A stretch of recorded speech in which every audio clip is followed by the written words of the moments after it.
Sa pamamagitan ng isang resolusyon ay hiniling ngayon ni Board Member Arizona Arsiaga na mapag-aralan ang posibilidad na paglalagay ng common area na magagamit ng mga bantay ng pasyente sa mga ospital na pinangangasiwaan ng pamahalang palalawigan ng Palawan.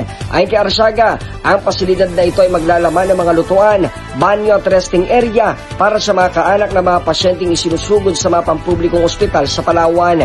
Bunga umano ito ng kanyang obserbasyon at mga kahilingan ng mga pamilyang nagbabantay sa mga pasyente na karamihan ay mga indigent na nagmula pa sa malalayong lugar. Dagdag pa ni Arsiaga, malaking ginhawa umano ito sa mga pasyente upang hindi na sila mahirapang umuwi-uwi para lamang makapagluto o makapaglinis ng kanilang mga katawan. Ang kahilingan ito ay direktang hiniling ng bukal kay Governor Amy Roa Alvarez sa pamagitan ng Hospital Management and Development Program na may layuning may sa katuparan sa mahigit 16 na mga ospital sa lalawigan ng Palawan.